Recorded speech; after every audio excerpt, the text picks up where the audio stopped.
Hello, कैसे हैं जी आप सब। आशा करती हूँ कि आप सब ठीक होंगे, एकदम स्वस्थ होंगे, मस्त होंगे। तो चलो आप लोगों को एक स्टोरी आज फिर से सुनाती हूँ। एक बार एक राजा होता है और उसका कोई बेटा नहीं होता। उसकी 7 बेटियाँ होती हैं और वो राजा खूब दान करता है, दानी होता है, और फिर भी उसके पास बेटा नहीं होता है। तो वो सोच विचार में रहता है। एक दिन ऐसे ही सोच विचार कर रहा होता है और वो अपनी बेटियों को बुलाता है अपने पास। बोलता है कि मेरी बेटियों को बुलाओ मेरे इस राज्य में, जहाँ पे वो बैठता था, सभा जहाँ पे लगाता था।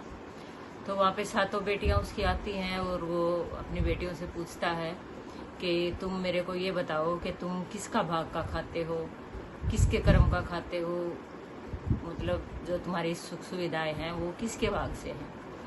तो उसमें से जो 6 लड़कियां थी, 6 की 6 बोली कि हम पिताजी, हम आपके भाग का खाते हैं और आपकी वजह से ही हमारे पास सारी सुख सुविधाएं हैं।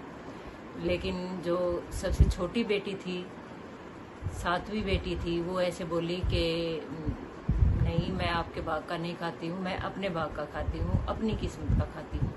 तो उससे राजा को बहुत ज़्यादा गुस्सा आता है और राजा बोलते हैं, अच्छा तूने तो मेरा अपमान कर दिया है, तू अपने भाग का कैसे खाती है, तेरे को पता चल जाएगा अगर मेरे से दूर हो जाएगी तो, ऐसे ऐसे बोल के।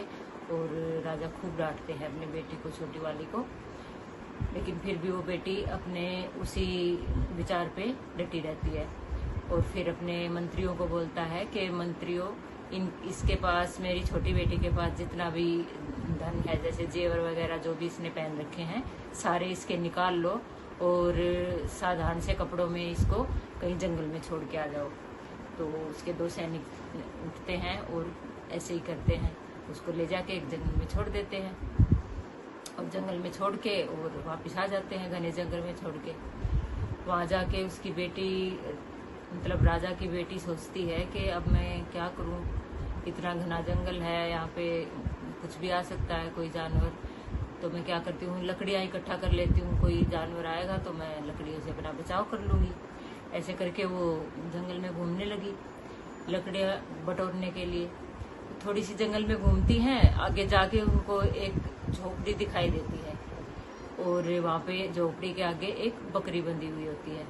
तो ऐसे वो राजकुमारी कुछ अचंभित सी हो गई कि भाई इतने घने जंगल में और ये एक झोपड़ी कहाँ से आ गई। वो ऐसे करके धीरे धीरे जाती है और तो वहाँ पे हल्के हल्के हल्के ऐसे जैसे कोई चीखता है, किसी तकलीफ में होता है, ऐसी आवाज़ें आती हैं। तो उसने झोपड़ी का दरवाज़ा खोला और वो अंदर चली गई। अंदर जाती है तो वहाँ चारपाई पे एक बूढ़ी अम्मा लेटी हुई होती है और वो पानी पानी ऐसे कर रही होती है। तो रानी ने इधर उधर देखा तो पानी नज़र आया, पानी पिला दिया। और फिर बूढ़ी अम्मा बोलती है कि बेटी, तुम इतने घने जंगल में ऐसे कैसे।